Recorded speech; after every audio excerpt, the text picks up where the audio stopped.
All right, what's going on, everybody? As always, I'm Coop here with my partner and co-host Kriv. And this week, in looking at all the college football games, there's really one game that stands out. It's going to be a top five matchup, Kriv, and that's going to be the Indiana Hoosiers traveling to Columbus to take on the number two Ohio State Buckeyes.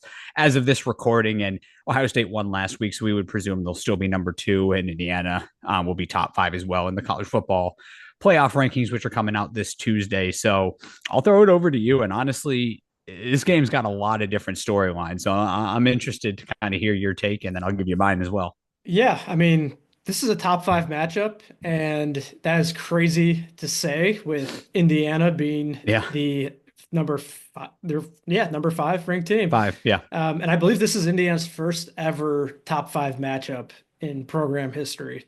So this is huge for them. Yeah. And as crazy as it sounds, they could win the game. I Yeah. mean, Yeah. Ohio State's loaded, but Kurt Cignetti has done is incredibly impressive. I think one of the keys for Indiana, especially for just the season as a whole, was the fact Mm-hmm. that he brought a lot of guys over from JMU. And you can scoff at that and say, oh, those, that's not big time school. Those aren't big time players, but they're experienced players with they're used to the culture. They were leaders. And you can see that Kurt Cignetti's culture has already taken over. And Yeah. these guys are believing. I mean, Kurt Cignetti came in day one, went to that conference, and he said, Purdue sucks, and so does Ohio State and Michigan. Yeah. And Came in talking smack. guess what? So far, he's backed it up. So, regardless of talent level, I'd say Kurt Cignetti has proven himself to be a great coach, very deserving of that contract extension. I don't care if you say like, oh, what if this is like the Mel Tucker season at Michigan State? It's Sure. not. I mean, that was a COVID season. That was a weird year. But Kurt Cignetti has done it at Indiana. He did it at JMU last year. There's a Mm-hmm. body of work there. Yeah. And obviously, he has some experience at big schools. He coached under Nick Saban. This stage is not going to frighten him in the least. And I think his team's going to reflect that. With that being said, Ohio State is absolutely loaded. They've been in these positions before where I just mentioned Mel Tucker. Michigan State came in undefeated. I don't know if it was a top five matchup. It was definitely a top 10 matchup a few years Yeah. ago. Yep. They lost like 49 nothing, or it's like 49 nothing by like halftime. Yeah. I think it was like Um, 49-7 or it was 10 it at the was end. Yeah. it was ridiculous. Now I Yeah. don't think that's going to happen here because, as we've seen, Michigan State was more of an outlier season, whereas you know with Rourke at quarterback, I mean the guy he's been incredible. Yeah. He even made throws against Michigan last week that receivers dropped the ball, Yep. and I mean they were incredible throws, perfectly Fantastic. placed. Yeah. The game could have gone a lot differently, and if those guys catch those kind of passes against Ohio State, those are the kind of catches you make when you upset a team. Yeah. And Rourke's going to put them in a position. He's going to take those chances. He has great touch. Uh, the and honestly, Ohio State's secondary has looked a little suspect. Um, Yes. Denzel Burke, it seems like he gives up a big play every game. Igbinosun, he holds almost every play. He just doesn't Yeah. get called for it every time. Right. And they're going to go at those guys. And those guys are still very talented, but they're going to have to step up because they're the weak point on this defense and they're going to be targeted a lot. Yeah. Um, but for Ohio State, I like them a lot in this game offensively. Hmm. Will Howard, first of all, Will Howard needs to get more attention as far as Heisman goes. I agree. If you compare him to the other quarterbacks that they're saying they might invite to the Heisman ceremony, he's right there with them, and he's only lost in one game. But between him, Judkins, and Henderson, who I think are going to be key, you also have to take advantage of Jeremiah Smith. Hopefully, he's healthy, but there's nobody out there that can guard Jeremiah Smith. So if they decide to take him out of the game or try to take him out, dedicate additional resources, you'll see what you saw last week, where a guy like Cardinal Tate catches two touchdowns. Right. Emeka Ibuka, who could be a first-round pick at receiver, has been lightly used, and I think this is the kind of game where you lean on his leadership in a big game. Right. And I mean, it's just in all honesty, Ohio State's offense is just incredible. I feel like they've played very conservatively the last few games, and they've been waiting for a game like this to kind of unleash. So um, Sure. I think this could be a potentially high scoring game by Ohio State standards, where we're looking at 40, 40 to 42 to 31 or something like that. Yeah. I think Indiana's going to put up some points. It's going to surprise some people. Ohio State just can't get off the field sometimes on defense. That pass rush is hit or miss, and that weak secondary, I think it just lines up perfectly for Indiana to have a puncher's chance. Maybe even better than that. Definitely better than Mike Tyson against Jake Paul. But That's right. um, That's right. but Hopefully this yeah, game's not streamed on Netflix, because if it is, we'll all be finding out the results on Sunday. yeah, exactly. And it's the spread's minus 13 and a half. I don't know if Ohio State's going to cover that. I think this It's a is big spread. it's a big spread. It's a top five matchup, and say what you want about Indiana's talent level, man, but like they're coached so well, and quarterbacks like Rourke, I think he's not like super similar to Dylan Gabriel, but he's similar in the sense that he can tuck the ball, run, he can move a little bit with his Hmm. legs, and that has historically given Ohio State problems. So For sure. keep an eye on that, but I'm still going to pick Ohio State to win by like 10, but not necessarily the full 13 and a half. Yeah, no, I think you went over a lot of great points. And honestly, I just want to bring up the what you mentioned with, Michigan State and Mel Tucker, kind of that being the one-off year. That was a home run transfer portal with Kenneth Walker.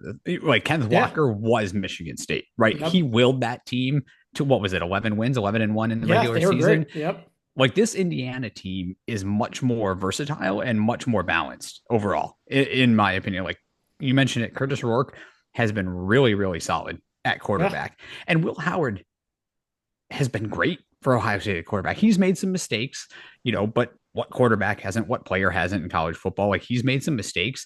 I just think that he's not even getting the national recognition because we just expect so much from Ohio State quarterbacks that what Will Howard is doing is just Yeah. being overlooked because of the greats like CJ Stroud and Justin Fields and Dwayne Haskins, just to name three over the last like decade. We just expect so much from Ohio State quarterbacks that, like, what Will Howard is doing, which is having a great year, is like, of course he's doing that. He's at Ohio State, but it's not a Heisman worthy year. And in reality, he's been very solid. And like, one of the things for me that's most impressive with Will Howard, truthfully, is that he wills teams like this Ohio State team. He you never feel like Ohio State is out. Even when they were down 10-0 in Happy Valley against Penn State, you just saw a look in Will Howard's eyes that was like, we're still in this, we're winning this game. Like, Yeah. whether he makes mistakes or not, he believes in himself, he believes in this team, he believes in this program, and that goes a long way. That Yeah. leadership is huge. It's a huge thing. Yeah. And so, I'm actually interested to see, because I think Ohio State's game plan, if they want to like come out and just, not saying blow the doors off Indiana, because I expect it to be a close game. I think 13 and a half is a huge spread. Maybe some of our listeners, our viewers, can let us know down in the comment section when this video posts. When's the last time a top five matchup was a 13 and a half point spread? I mean, that's huge. This isn't, a number 2 team to a number 20 team where you're like, okay, I could kind of see it. Like, this is a top five matchup. I can't remember the last time a top five matchup has a 13 and a half point spread. That's a big spread. I think Ohio State needs to almost play not complete air raid offense, but I don't think that they need to sit back and just pound the rock against Indiana Yeah. with their offensive line and their running backs. They're obviously incredible. But like, Indiana, you already mentioned it. There's no one in the country that can line up with and guard Jeremiah Smith one-on-one. If a good pass is thrown to Jeremiah Smith, he's catching that football. But like, the stable of wide receivers Ohio State has, Jeremiah Smith and Emeka Egbuka, Carnell Tate had a breakout game this past week in Chicago against Northwestern. Even, G. Scott's been getting involved. Like, they're getting so much production. Even Brandon Inniss has gotten, involved over the last several weeks. They're getting so much production over the last month or two from this wide receiver core. But I feel like we've focused so much on Ohio State pounding the rock, being physical up front. Like, I think they need to throw the ball. I think they need to play a little bit more air raid in this game and test Indiana's defensive backs. Nothing against them, but the defensive back likely that's going to be going against Jeremiah Smith is like 5'9". Yeah. that's not gonna play well if you attack Jeremiah Smith with a 5'9" DB. They're gonna have some safety help over the top, which is probably gonna free up the rest of the field for Ohio State. So Yeah. like And, I would expect that to be and their approach. and to your point on that, you even saw last week when Ohio State started the game against Northwestern, they were Yeah. running it almost every play. Yeah. And then when they finally started scoring is when they let them throw the ball. Right. And Will Howard is a master at that short intermediate pass, but he had a few long balls the other game where he caught G. Scott in stride right down the seam.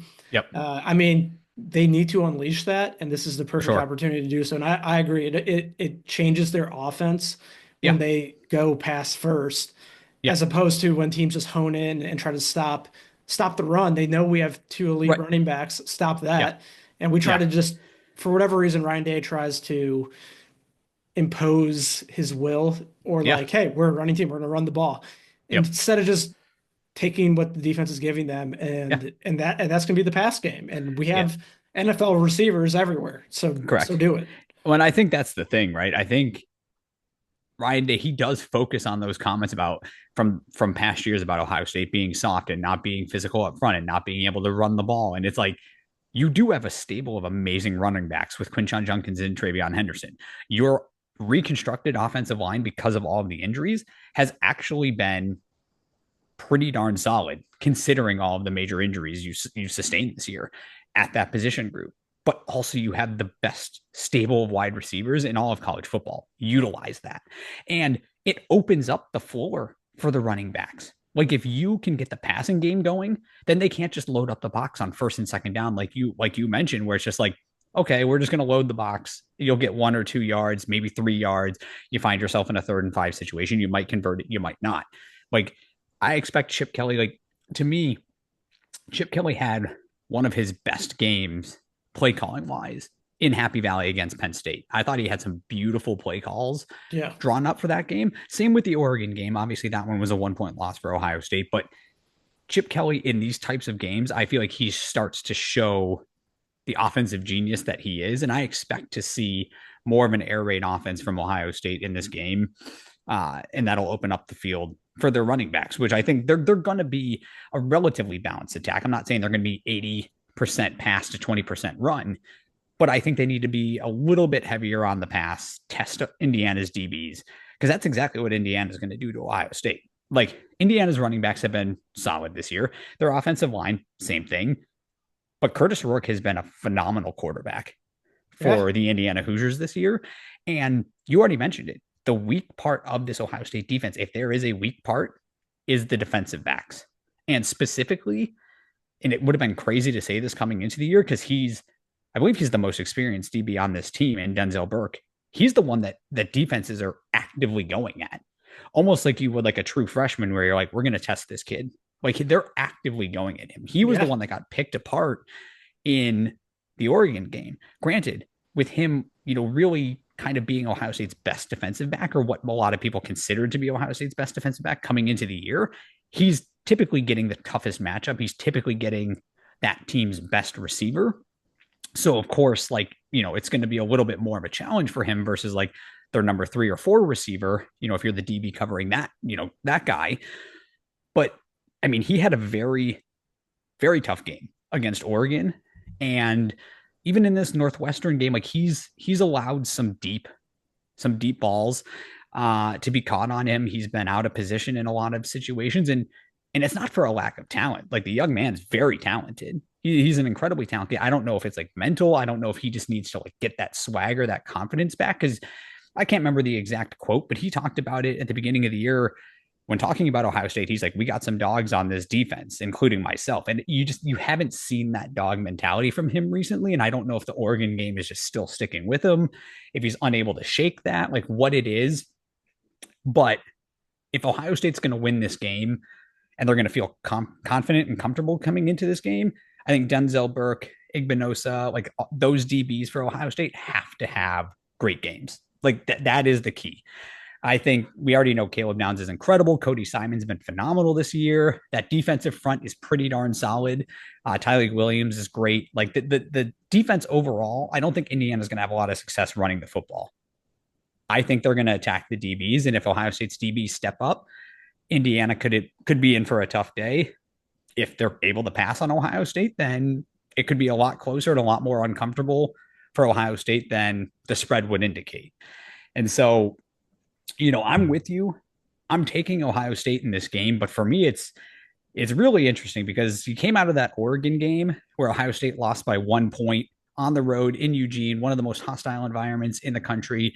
And if you're a firm believer of like there's such a thing as a bad loss, that was as good of a loss as you could have taken. That 1 point loss in Eugene against the number one team in the country at this point. Yeah, absolutely. That was the best loss you could possibly have taken in college football this year up to this point. But then they came out, had a bye week, came out, really struggled against a pretty pedestrian Nebraska team. And you're like, man, we're seeing some real, potential negative flaws with this Ohio State team. So you don't feel good about Penn State the next week having to travel to Happy Valley to take on what was then the number 3 team in the country. Then Ohio State's defense shows up and balls out, doesn't even allow a touchdown in that game, comes out with a top 5 victory in Happy Valley, one of the more difficult places to play in college football, just like it is in Eugene. And then come out, you blank, Purdue 45-0. That's, nothing special. Purdue is probably the worst team in the Big Ten this year. And then, this game against Northwestern, they won 31-7, but it was a little bit shaky in the beginning. Like that first quarter was not the most confidence building quarter for Ohio State. Like it was a 0-0 game. I think Northwestern scored like very early on in the second quarter to take a 7-0 lead, but Ohio State's defense was getting tested. Like Northwestern drove down the field 2 or 3 times, didn't come away with anything but that, initial touchdown. And then Ohio State's defense kind of shut them down from there. But Ohio State looked a little bit shaky. So it's like, I can't figure out this Ohio State team. At times they look great. At times they look extremely vulnerable. And I don't know if like this Northwestern, that first quarter was just a look ahead to Indiana. Same with the Nebraska game where they were looking ahead to Penn State. I can't figure them out, but I'm going to lean towards the more talented team. I'm going to lean towards the fact that Ohio State is more battle tested than Indiana this year. Like Indiana's schedule is something that is very, it's a high topic of conversation. It's a controversy with their 10-0 record. It's phenomenal, but I think they have the 103rd ranked strength of schedule in the country. So it's not great. So I'm going to lean towards those things, pushing me towards an Ohio State pick in this game. And I don't want to feel like this is the case, but doesn't it almost feel like the committee, the big TV networks that are going to host the playoff games really want Ohio State to win this game and want Ohio State to win this game? It just feels like they don't want Indiana in the 12-team playoff field. And I don't feel that way personally. Like even if Indiana ends the season 11-1 with a loss to Ohio State, but that schedule, that's deserving of going to the 12-team playoff field for me personally, because how often are we going to find Indiana in this situation, right? Probably not very much. I think a big issue I have with the way people have talked about Indiana is they say, oh, if they lose, then they shouldn't make it because their schedule's been so soft. But then you look at Texas and they're a 1-loss team. Yep. Got completely destroyed at home against Georgia. And who else have they played?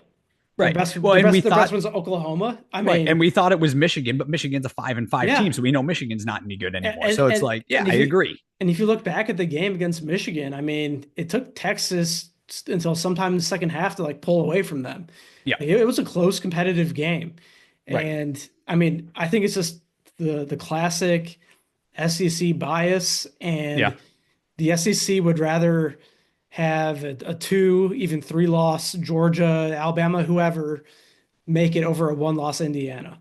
I fully agree with you. And that's why I brought that up, because it feels entirely like that is the case.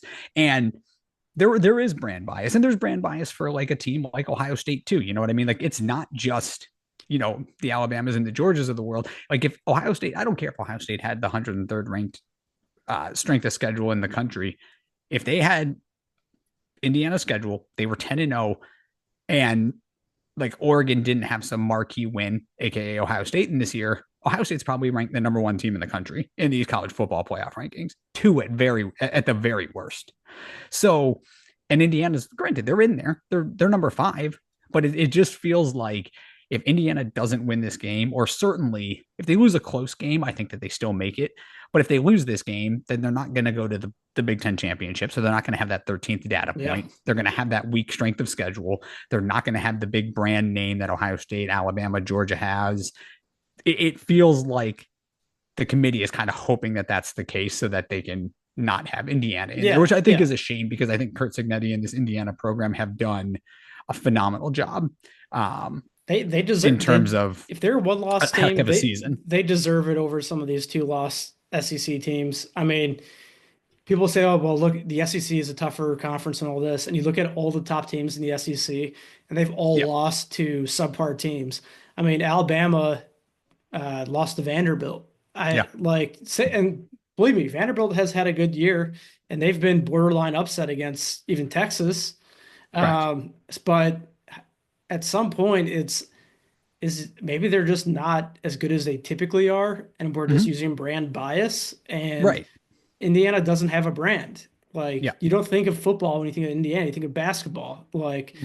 They're not a football powerhouse, hence this being their first top 5 matchup. So I hope by some miracle, I hope Indiana, regardless of the outcome of this game, if they lose, I hope they can find a way to go into the playoffs, because I would love to see Curt Cignetti getting a couple of weeks to prepare for a team, and they could upset anyone. Well, again, it's the same thing with Vanderbilt, right? Like Vanderbilt beat Alabama. They gave Texas a decent game. Like Vanderbilt's not a football school. They're known as like a baseball school, but they're having a heck of a year from a football perspective. Indiana, you mentioned it. They're known as a basketball school, but they're having a heck of a year. They're 10-0 for the first time in program history, I believe, or at least the first time since like way back in like the 50s, like 54 or something like that. Like they're having a heck of a year from a football perspective, and like it deserves recognition. And Curt Cignetti is a heck of a coach, hence why he got the extension. I think it makes him like the highest paid, Indiana head football coach ever. He got a significant raise, and I mean, what did he get? Like an additional 8 years, I believe, on his contract. I know it's like $8 million a year, but Indiana's locking him up because they know we've got a heck of a coach here, for the Indiana Hoosiers football program. So like, I just feel like the committee is actually really hoping Ohio State wins this game and wins it handily so that they could justify being like, well, Indiana's strength of schedule is really weak. That's our only sample size we have. They faced a top 5 team.